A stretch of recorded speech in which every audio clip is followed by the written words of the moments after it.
What is going on, guys? JP MMA here, back with a brand new video. Today we're going to be going over the picks and predictions for this week's fight night in England, Leon Edwards versus Sean Brady. So without further ado, let's get into it. The first fight on the card, we got Guram Kutateladze versus Caio Fernandez. I'm going to go with Guram Kutateladze in this fight to open up the card. I just think he's the overall better fighter. He's better in pretty much every area of the game. He's a good striker, slick, technical, can put on the pressure if he wants to, can be a little bit more laid back and strike at distance if he needs to. And if we go to his resume here, very impressive resume to be unranked and to only be 2-2 in the UFC. Starts off his debut with a win over Mateusz Gamrot. It was a split decision, but Mateusz Gamrot has been a top 10 guy for years now, and that's definitely an impressive win coming in your debut fight as well. Loses a split decision to Damir Ismagulov, a very underrated loss, you could say. As we know, Ismagulov, although he's retired now, has a great record and was able to get the job done against a lot of good tier competition in the UFC. I would say maybe his most notable loss is against Elvis Brenner. This came in 2023. He got finished in the third round, and he pretty much just got broke by Elvis Brenner. Elvis Brenner imposed his will on Guram. Guram had him hurt earlier in the fight. He was doing what we thought Guram would do, but as the fight went on, Brenner just put on the pressure. And we know now that Brenner is an absolute dog, so crazy kind of to see at the time because Guram was such a huge favorite. But Brenner ends up getting the KO in the third round. I think he hit him with a body shot, Guram literally just fell to the canvas and basically quit, to be honest. Then for his fourth fight, improves to 2-2 in the UFC against the debuting Jordan Vucenic, who was also on this card. He was hurt in the first round of that fight too, but won rounds 2 and 3 and got the unanimous decision. Guram, maybe he's not the guy that we thought he was, but I think he should be able to take care of Caio Fernandez, who, like I said, he's just a better fighter in pretty much every aspect of the game. Next, we got Fletcher versus Lovren. I'm going to be going with Nathan Fletcher here. This is pretty easy pick for me. Nathan Fletcher isn't anything too special. He's 9-1, 8-1 by finish. He's definitely got a great grappling base, got the submission in his UFC debut. Not fighting the best competition, but I definitely think he'll get the job done. And the reason is I'm kind of fading Calvin Lovren here. This guy has really not impressed me in his UFC fights. He had a nice run up until the UFC. He was 8-0. But in the UFC, he's 1-2, no finishes, and his only win is unanimous decision versus Angel Pacheco, who's a pretty old but gritty fighter. We see him lose his debut to Lapilus, and he also lost to Jake Hadley, who he was favored over, and Hadley's since been cut from the UFC. So that's definitely not a good look. His striking is very stiff and stagnant. He really doesn't move well. He kind of just stands there with his big head and throws 1, 2, maybe 3 strikes. Not a lot of output from Lovren, and his movement is definitely nothing to be excited about. So I'm going to go Nathan Fletcher to get the win here. I'm surprised that this is only -120. I'm really not a fan of Lovren. Moving up, we got Shauna Bannon versus Pooja Tomar. I'm going to be going with Bannon. Not much to break down here. Pooja Tomar isn't really exciting in any sense of the word. Won her debut by split decision, but even then, the WMMA by split decision is definitely nothing great. She is on a little bit of a win streak, but as we know, India doesn't really have any great fighters coming out of there right now. I think she's the only one on the roster if they didn't cut Jubilee already. So Shauna Bannon has a little bit more UFC experience, but less overall MMA experience with only 7 fights. She's 1-1 in the UFC. She's fought a little bit better competition as well. The Irish flag in the background, I'm going to be going with her. Like I said, though, not a lot to break down there, to be honest. Next fight, we got Christian Leroy Duncan CLD versus Andre Pulev. Uh, Minus 650 is pretty wide odds. I don't know if I would make them that wide, but you got to go CLD here for the win.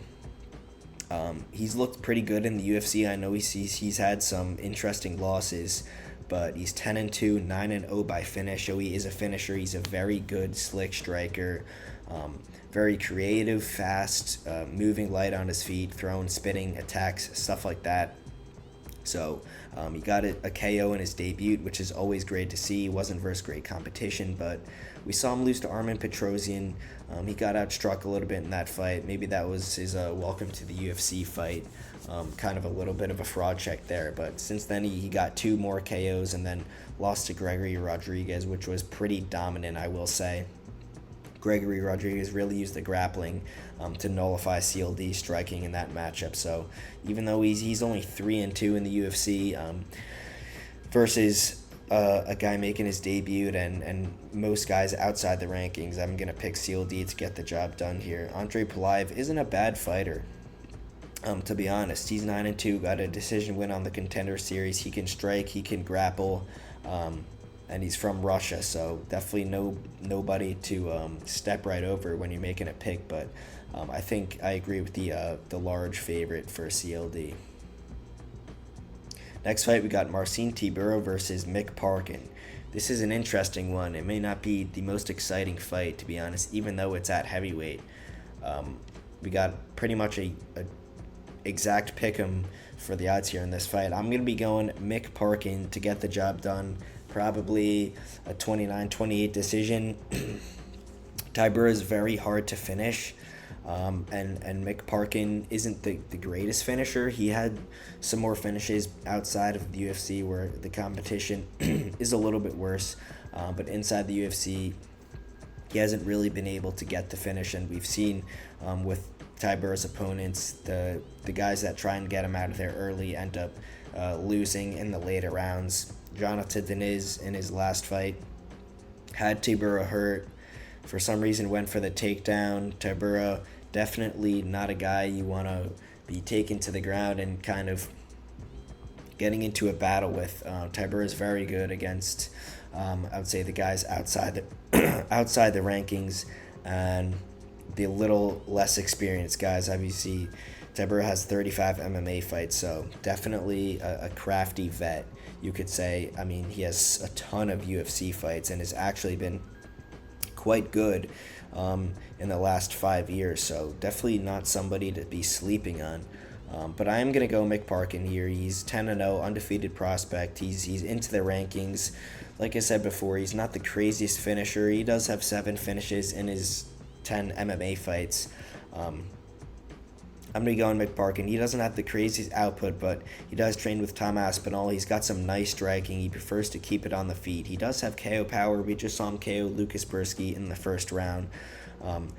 His opponents haven't been good. I'll just say it straight up. Jamal Pogues, Kyle Machado, Mo Usman, and Lucas Bursky. I mean, these really aren't great opponents for the UFC. I mean, we know the heavyweight division is the worst division in the UFC, in my opinion. So I would like to see a little bit more finishes against these guys like Machado and especially someone like Pogues, but he's getting the unanimous decision, and then we saw him get the first round KO in his last fight, so I think he can keep it going. I don't think he'll finish Tybura, but I think he'll do just enough over the course of 3 rounds to get it done. Next up, we got Loner Kavanaugh versus Felipe Dos Santos. This is a pretty close one. Let's take a look at the odds here. Got Kavanaugh minus 315. I would like those odds to be a little bit closer, to be honest. I'm going to be picking Loner Kavanaugh, but to be honest, I mean, look at these guys, 25 and 24 years old. That's very young to be in the UFC. We just saw Joshua Van and Ray Tesora fight as the first matchup between 2 guys born after 2000, so this could be the second one, or Kavanaugh's 1999. Either way, he got a KO in the Contender Series. He was pretty dominant in Cage Warriors and if you guys haven't seen that viral KO that he got, where he slipped in, hit the 1-2, slipped back out, dodged the punches, then slipped back in with the 1-2, and he got the KO. That was so nasty. It's absolute artistry from Loner Kavanaugh. So he's very quick. He's got some power in his hands. But I will say, he fought Jose Ochoa in his debut. Ochoa was not terrible, but I honestly wasn't too impressed with his debut performance. I mean, he got, 3-0, 2-1, 2-1 by the judges, 51-50 strikes, so not a lot of output. We didn't see any grappling from Kavanaugh either. As you saw, he was a minus near 500 line, so definitely was a lot closer than people thought it would be and what I thought it would be. So it kind of opened my eyes a little bit. Now you're going to say Kavanaugh, he's 25 years old. His UFC debut didn't look overly pretty. Maybe it's time to hit the brakes on this guy, but I think you could say the same for Felipe Dos Santos, who's even younger than Kavanaugh at 24 years old. And he's been in the UFC for a little bit longer. Only 3 fights in the UFC. He's 1-2. No finishes since 2022. So his debut, he fought Manel Kape and he lost a unanimous decision. And I want to say that's his best performance in the UFC, to be honest. It is a loss, but he honestly stood toe-to-toe with Manel Kape. And as we know, Manel is a title fight level contender, and can very easily win the belt in the next year or two. So even though that's a loss, I would say that Manel Kape fight was his best performance in the UFC. He's got a split over Victor Altamirano, a decision loss to Andre Lima, who I'm pretty high on as a prospect. We just saw him get a nice KO last week. Dos Santos is quick. He's his fight IQ isn't the greatest, but he's always dangerous, training at Shooter Box. He's got the blonde hair, a little mini Charles, you could call him.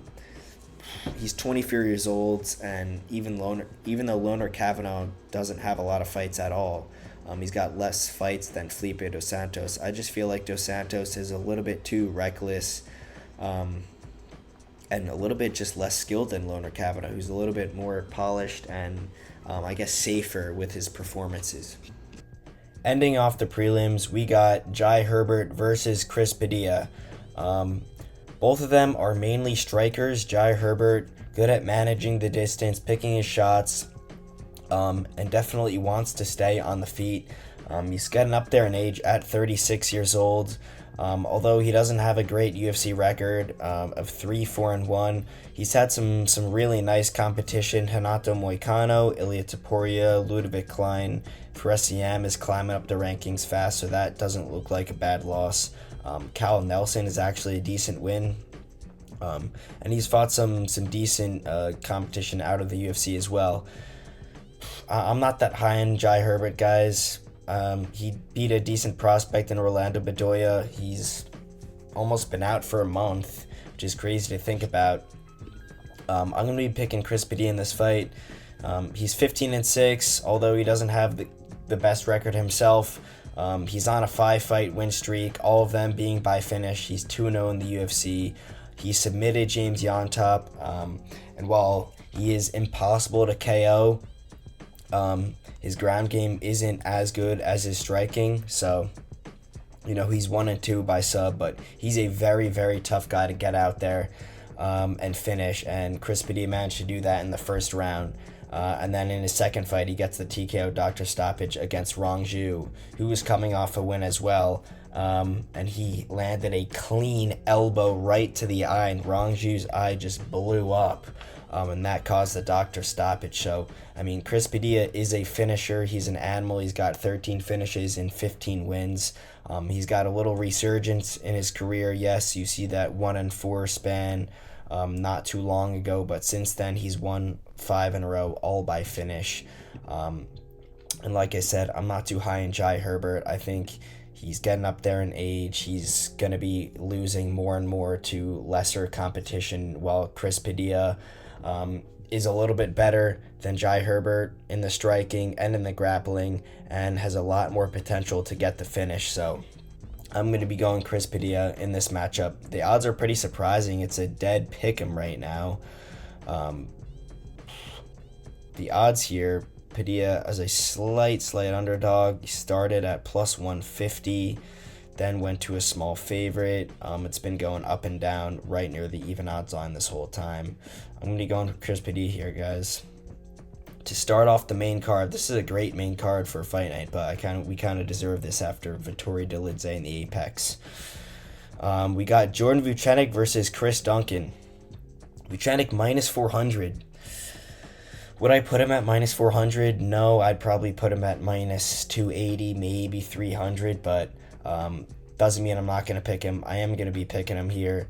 He's got the slight reach advantage, the slight age advantage. He's got the speed advantage. I think he's got the skill advantage as well. He's got 8 finishes and 13 wins. He's never been finished. Again, he's got some really nice wins outside of the UFC. We see Morgan Charrier he beat. He's fighting on this card, and we'll get to him next. He 1-1 versus Paul Hughes, who had a great, very competitive fight with Usman Nurmagomedov in Bellator. So Paul Hughes, even though he's not in the UFC, 1-1, never been finished by him either. That's some good showings outside of the UFC. He came into the UFC on 4 straight submission wins, gets a very tough draw in his debut versus Guram Kutaladze, who we already went over this card. And he did lose a unanimous decision. He won the first round. He hurt Guram, but Guram, more of the experienced guy, and a little bit better fighter, got the best of him and won the rounds 2 and 3 to get the win. But still, in a very impressive loss, you could call it. You guys know I'm big on calling losses impressive. I see potential in losses. Not all losses are bad. So, and this is an example of a loss that is not bad in the slightest. If we go to Chris Duncan's resume here, he's 12-2. He's a very gritty guy. He's only 31. It seems like he would be a little bit older, but he's not bad. He's 3-1 in the UFC. He got a comeback victory knockout in the first round over Charlie Campbell, who I like as a prospect. He trains, I think, out of Sri-Lanka as well. He's a guy I'm really high on, and he needs to get back in the cage. But either way, Chris Duncan, 3-1 in the UFC, beats Yanal Ashmouz. Ashmouz broke his arm in that fight. Not too high in that. Split over Omar Morales. Not too high on that at all, to be honest. Gets submitted by Manuel Torres in the first round. Manuel Torres is just a guy that is going to try and finish you at every second of the fight, and he's been very successful up until that Bahamondes fight. Is it a good loss? No, but it's not a terrible loss. Like I said, Manuel Torres is always trying to get the finish, and sometimes fights just happen the way you don't want to, and you zig when you should have zagged. Either way, he gets submitted there. He then submits Balaji Oki in the first round. As you can see on the right, he got him in a guillotine. Oki popped his head out and was literally unconscious. I guess he lost consciousness right as he popped his head out, so it seemed like he escaped the guillotine, but then he was just laying there on Chris Duncan's chest. And Duncan's like, what is going on? I mean, he's out, ref, so he gets the first round underdog win there. I don't even know if he was really favored in many of his fights, to be honest. But he's a gritty guy. Like I said, it seems like he would be a little bit older with his face and kind of how he fights, but he's a tough guy to get out of the octagon, tough guy to beat. As you can see, he's 12-2, wins on the Contender Series, but I think Jordan Vucenic is just a little bit faster, younger, more skilled, more talented, and a little bit more hungry. So I'm going to be picking him. Next fight, we got Molly McCann versus Alexia Tainara. Most people are going to be picking Tainara here. She's minus 235, 5 inches reach advantage, 5 years younger in the age column. If you look at her record, a lot of people are going to be picking her. She's pretty young. She's under 30. She's Brazilian. She's got a nice record. I don't know if I'm buying it, to be honest. Got a loss outside of the UFC, but it was versus UFC competition, which I always like to see. She gets a unanimous win on the Contender Series. She's on a nice win streak. She's on short notice. I'm going to go with Molly McCann here. She's had some really bad performances. She's a lot more experienced, a lot more veteran. If you take a look from her debut, her physique has improved massively in that area of her game. Even though she's 1-3 in her last 4, that Stolyarenko fight was so criminal. Stolyarenko was 10-8-2, and she just gets armbarred in 2 minutes. I mean, some of these performances really don't excite me to pick Molly McCann, but I think the odds kind of have it wrong here, to be honest. Tainara's minus 240 opened up at plus 362. I mean, that's absurd. She opens up at plus 362, and now she's minus 240. See, Molly McCann opens up at minus 426, all the way to plus 205 now. And like I said, I think people are just betting her. I guess more of the casual fans are going to bet her. Like I said, Brazilian, good record. Molly McCann's 14-7, not a great record. 1-3 in her last 4. I think she's the better overall fighter, and she can use her craftiness to get the job done here against a Tainara who's not a great finisher, even though she has an 11-1 record. Usually the Brazilians are big finishers. She doesn't have a bunch of finishes. She's only got 1 KO, where Molly McCann is 6-0 by KO. I think she's a lot better striker, a lot more experienced in the UFC, of course. 1 fight compared to like 12 for Molly McCann. She's fought a ton of UFC competition. She's gone the distance a bunch of times, gone 15 minutes on the feet. I think she can outstrike Tainara and defend the takedowns. Even if she gets taken down, which she probably will by the end of the fight, I think she'll impose her will kind of on Tainara and gas out Tainara because it is on short notice. So I feel like I've broken down this fight for far too long. I'm going to be going with Molly McCann, the underdog here. Good. Nelson versus Holland. This is criminal, guys. And I can't believe I'm going with Kevin Holland. He's 26-13. We just did this little song and dance with Kevin Holland. He's 1-4 in his last 5. I mean, it's like you pick Kevin Holland and he just disappoints you time and time again. His last two fights have been pretty atrocious. Submits Olajaychuk at UFC 302.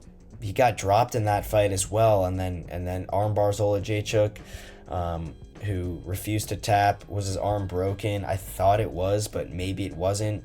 Olajaychuk was protesting the stoppage. Then he gets a injury, KO'd. Hurts his rib in the Dolidze fight in the first round. That gets called off, and then I picked Kevin Holland versus RDR. That was an atrocious pick. Gets taken down immediately. RDR shoots on Holland.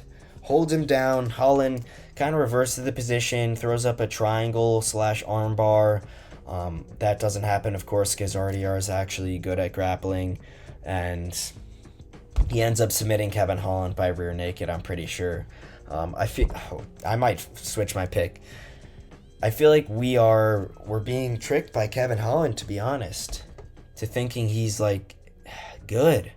He had that 5-0 year in 2020. He's got some, Anthony Hernandez win in 2020, Joaquin Buckley.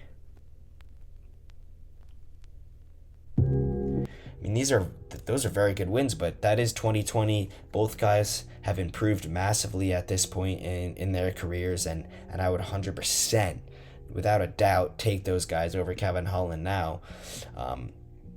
He's 1-4 in his last 5 fights.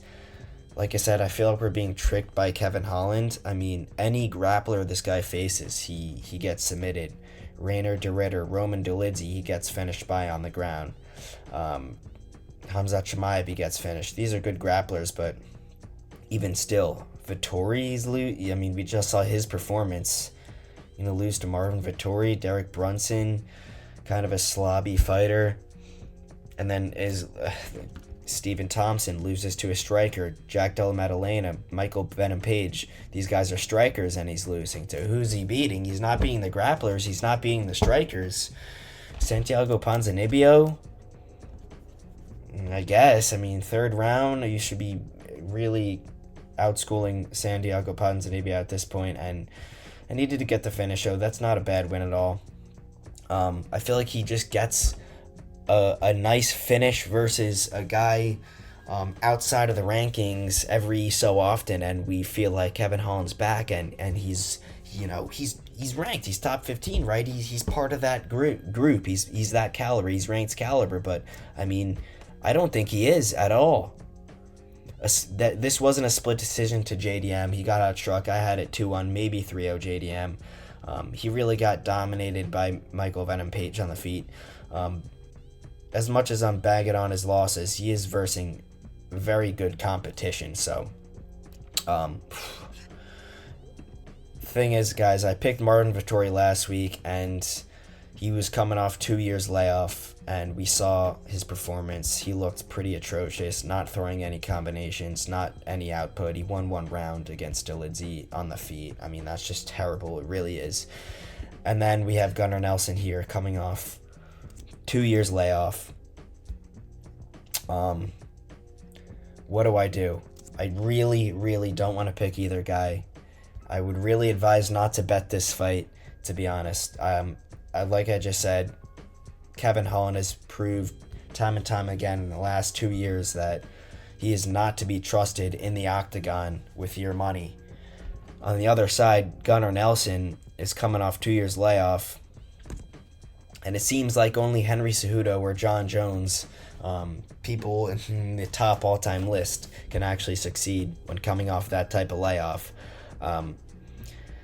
Nelson's got a karate style. He's pretty decent at striking, but his main game is on the ground, which is not what you want to hear when you're fighting Kevin Holland and you're looking to pick Kevin Holland. He beat Paul Craig in a grappling match pretty recently. He's 13-0 by submission. He's very, very good on the ground. I guess similar fighter to a guy like Paul Craig. Started his career off very good with a ton of submissions. Undefeated, dropped off a little bit in the UFC, but that's expected, of course, with the competition bump up. Honestly, I'm not seeing a ton of great wins. Akhmedov, like a ton of guys that I honestly don't even recognize. Zhao Ban, Alex Oliveira. I mean, these aren't great wins. Sato, an old Barberena who's should have retired. I'm pretty sure he did. He definitely should have. Honestly, but his losses aren't that bad, just like Kevin Holland. Leon Edwards split decision, Gilbert Burns, both of these fights, not a lot of action, a good amount of control time, and low strikes landed. Honestly, guys, I'm gonna pick flip here. I'm gonna go Gunnar Nelson. I after that Vettori performance where I pick him off 2 year layoff, and I'm doing the same exact thing the week after. I'm doing it though. I'm not trusting Kevin Holland again. He's proved to us that he's really not as good as we thought he was, and we keep going to the well thinking, all right, this guy's not in the rankings. Kevin Holland will probably land the KO shot and defend the takedowns. Thing with Kevin Holland is we saw that submission versus Michael Chiesa, and we thought, oh, Kevin Holland, he's a black belt in BJJ. He's pretty solid. He can defend himself on the ground versus these good grapplers, and that is definitely not the case. He doesn't have the fire to win. I don't even know if he cares to win. I think he just wants the money at this point. Gunnar Nelson is fighting for a reason. He wants to fight. Maybe he needs the money. I feel like he's going to be a little bit more hungry, to be honest, at 36, which is kind of crazy to say. And I'm going to say I see a similar outcome to the Rainer de Ritter fight. I think he's going to get the takedown. He might get the trip, the single leg, whatever he needs to do. He's very good at getting his opponents to the ground and nullifying them. And Kevin Holland is not a guy you want to see defending takedowns. And I'm not confident in Kevin Holland's ability to get up. So I'm going to be switching my pick to Gunnar Nelson here to get the job done. Co-main event, Carlos Ulberg versus Jan Blachowicz. Another guy with a big layoff. This might even be even longer than Gunnar Nelson. Yeah, Alex Pereira fight. A little bit over 2 years, or less than 2 years since his last fight. He's got very good competition. As we know, he won the belt versus Dominic Reyes, defended in a dominant fashion versus Israel Adesanya, loses his belt to Glover. Kind of a weird performance, one that we didn't expect. Gets the injury TK over Alexander Rakic, the draw versus Ankalaev, and the split versus Alex Pereira. Jan is a very crafty old fighter, just very hard, made of metal, shins made of steel type fighter. He's definitely got power, but at this point in his career, I'm not seeing the greatest power out of him. His striking game is very underrated. His leg kick defense, his boxing, his kicks in general, very underrated and very effective versus the top guys in the world. And we saw in the Alex Pereira fight, he can go to the ground and wrestle with his opponent. So he's a very well-rounded fighter and very experienced in the MMA game.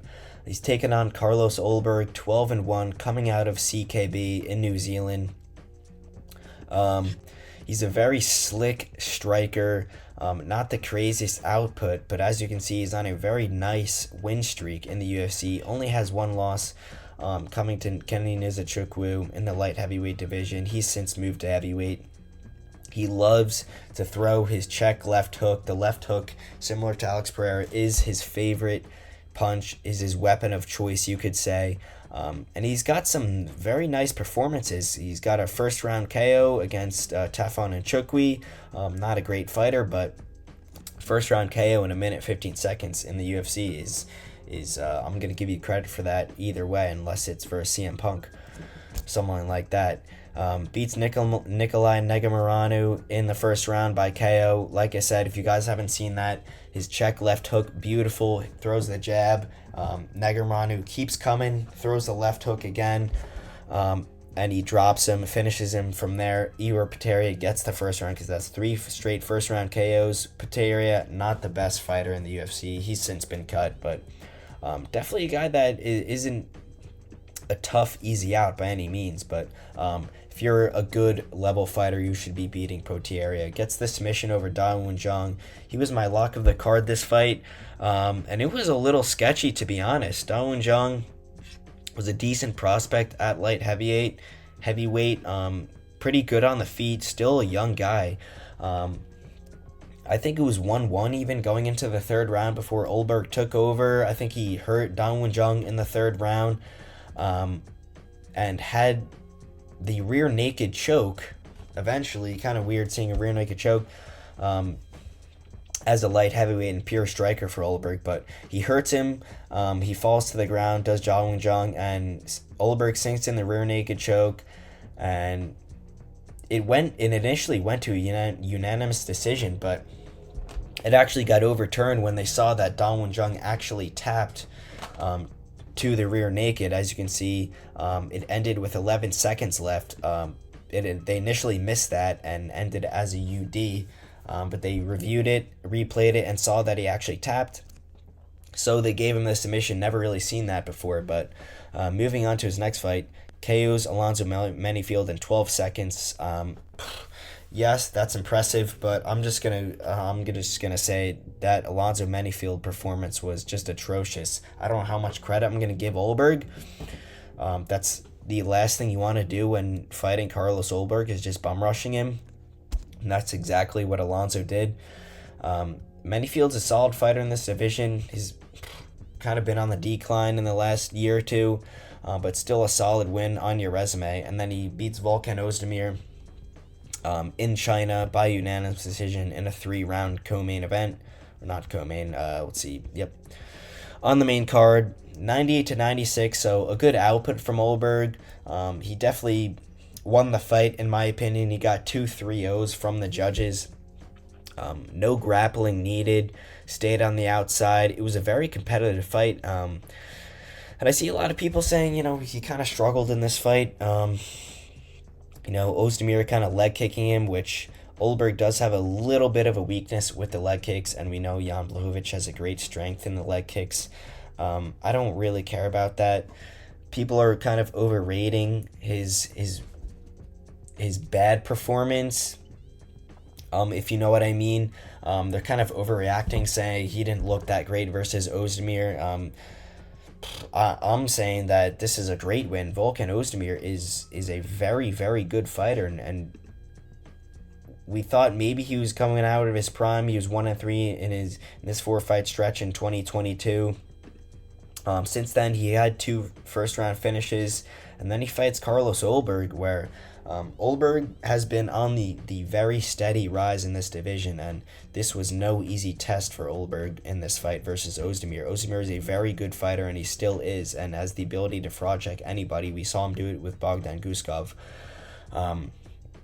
He outstrikes Ozdemir, landing near 100 significant strikes. Didn't even have to use the grappling. He is a main striker, though, so I don't expect there to be much grappling at all in this Jan Blachowicz fight. The factor that everybody's going to be talking about in this fight versus Jan Blachowicz is Jan's age and his layoff. He's 42 years old. Now, whenever I think of somebody that is getting up there, he's 37, 38, I always think of guys like DC or Glover Teixeira or Jan Blachowicz, where those cases where they have very good success at that age range of 38, nearing 40. We saw DC, I think he was champion at 40 years old.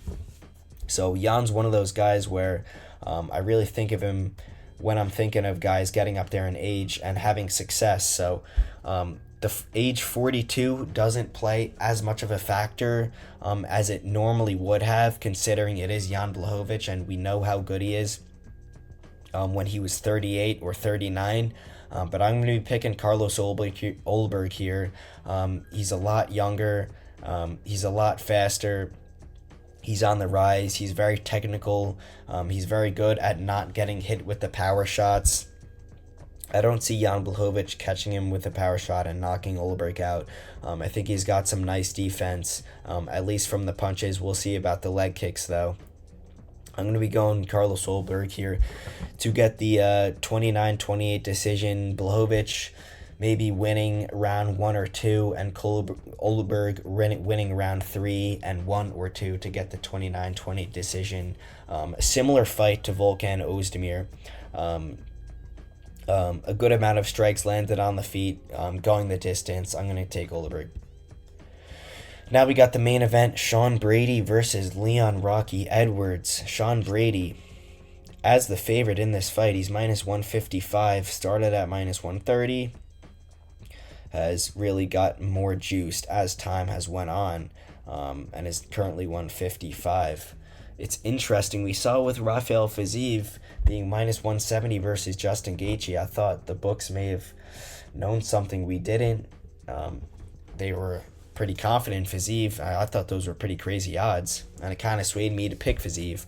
And this is a very similar case. We got Leon coming off his title loss to Bilal Muhammad. He's a very, very good striker. Not a lot of output in the slightest, to say the least. He's going to jab, throw a low kick, stick and move around a bunch. He's got great defense. Doesn't get hit a lot, but like I said, those guys normally don't land a ton of strikes either, so that's kind of how the game goes when you take a more conservative approach. You're not going to land as much strikes either. He can definitely nullify the ground game of Sean Brady. We saw him grappling a little bit with Kamaru Usman. He was the first guy to take down Usman officially, and won the second round off his grappling versus one of the best wrestlers at the time, Kamaru Usman. On the other hand, we have Sean Brady, who has been improving light years each and every fight he's competed in. Let's see, he's 6-7-1 in the UFC. His only loss coming to the champ, Bilal Muhammad, who just beat Leon Edwards, and that's by a KO, standing KO. So pretty crazy to see Bilal finishing him, of all people, and that's his only loss in his MMA career. Starts off with a few unanimous decisions using his grappling. Again, finishing Jake Matthews, a very, very good thing to see. Finish of Jake Matthews. I love to see that on your resume. Then he gets a unanimous decision over Michael Chiesa. Didn't look as good in that fight. Looked a little bit gassed. Ended up getting the decision with his ground game. I'm pretty sure every fight Sean Brady has used his ground game besides this L against Bilal Muhammad. And even then, that first round was very razor close. You could have given it to either guy. Gets a dominant submission over Kelvin Gastelum. Kelvin's getting a little bit old. His ground game's never been all that great. So, see 97 to 21 total strikes, 9 minutes of control, 5 for 5 in the takedowns, just pure dominance. And he continued that dominance in his last win versus Gilbert Burns in a main event. 130 significant strike to 47, 10 minutes of control time against one of the best defensive grapplers in Gilbert Burns, 7 takedowns. Very, very, very impressive from Sean Brady. Got pretty much the unanimous 5-0 on the scorecards from the judges. You could say that's his best win, which is a little bit alarming. Gilbert Burns has fallen off quite a bit, is getting up there in age, isn't fighting at all, and is not active right now. So we're going to take a look at Leon's resume here. Coming off the Bilal Muhammad loss, Bilal had a great game plan in pressuring him, throwing a bunch of strikes, mixing it up to the body and the head, and then eventually getting the takedown, securing the round. Whenever I think of somebody or a performance with a great game plan and a great execution of a game plan, I think of Bilal Muhammad versus Leon Edwards. You could tell Khabib drew up the perfect game plan versus Leon Edwards.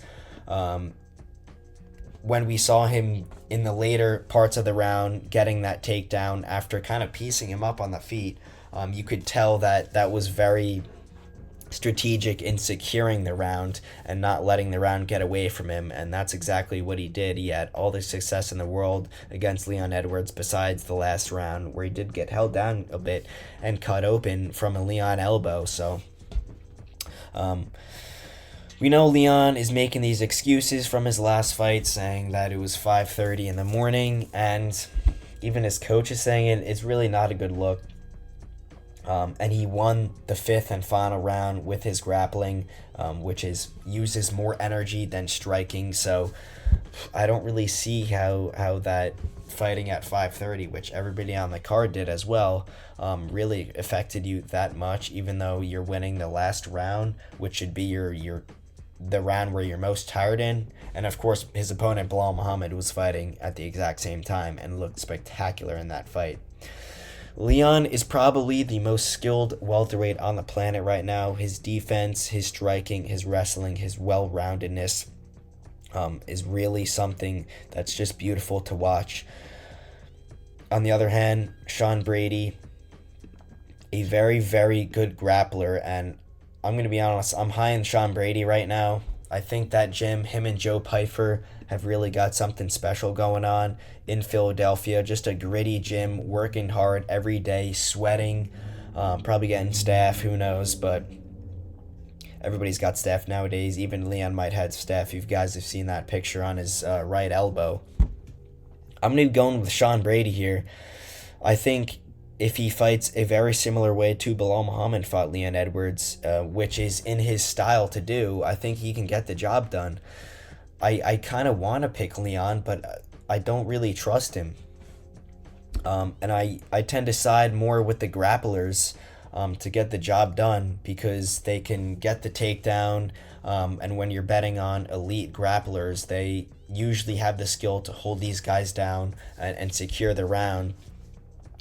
Brady is not a finisher, but he can use his wrestling to get the unanimous decision like we've seen him do plenty of times in the UFC. He's got 4 of them, and that's what he does. He mixes up the striking well. He's not a bad striker by any means. Gilbert Burns, Bilal Muhammad, he did get standing TKO'd by Bilal Muhammad. He's the current champ. Like I said, that's a good loss. A finish versus Bilal, it seems bad, but Bilal is a lot better than people think. So, I'm going to be going with Sean Brady here to mix up the striking and the grappling. If Leon can nullify Sean Brady's grappling, even if he gets taken down, I don't think Leon will be able to get back up right away, as we see guys like Sean Strickland do or Israel Adesanya do. I think Sean Brady is a really underrated fighter. I think he's going to put on a similar performance that he puts on in all of his fights. That's another reason why I'm picking him. He's very consistent. He's always able to use his grappling, use his strength, and where he's very good and has the advantage in his fights to secure the W. That's what I kind of love about these wrestlers, and that's what makes me more confident in picking them. Leon is, it kind of sounds crazy to say, Leon is the more skilled fighter, and you could say he's the best in the world, but kind of like Kevin Holland, I don't know if he's going to really show up 100% of himself. In his last fight, he said he was fighting at 40% of where he should be, and I would kind of like to bet on him, because I don't see that kind of happening 2 fights in a row where a guy is saying he's going to be fighting at 40% of where he should be. But I think Sean Brady's going to get it done. I don't know. Leon kind of got, whatever you want to call it, lucky in that Usman head kick. He was down 3-1 in that fight. All credit to the KO, but let's be honest here. That was definitely, how do I put it? That was definitely not, you could say, it was deserved, but it wasn't deserved. That wasn't a true showing of Leon's skill. If you ask me, beating somebody over 5 rounds is more impressive than finishing somebody via a head kick where, like Anthony Smith says, you zig when you should have zagged, then Usman wakes up in the ambulance. This is a great win. He beats Usman in the rematch where he was a pretty decent underdog, so I'm definitely not saying Leon is bad by any means. I think he's got the most skill and the best technique in the welterweight division in the world, but I'm honestly kind of seeing that he might have been a little bit overrated.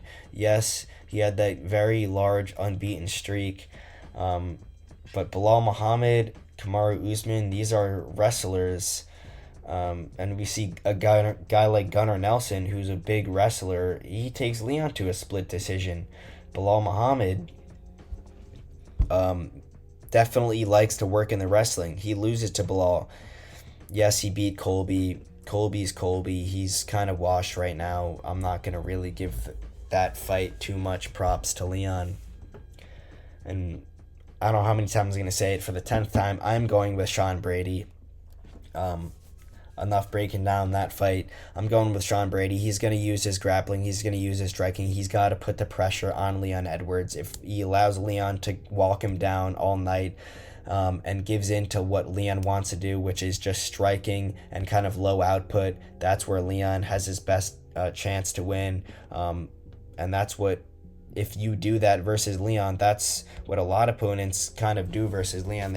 They're content to just strike with him on the outside and go strike for strike. You're never going to beat Leon like that. You got to fight like Bilal and kind of force the issue, pressure Leon, walk him down, keep throwing strikes, keep throwing volume, and mix in the takedowns. I think that's what Sean Brady's going to do here in the main event.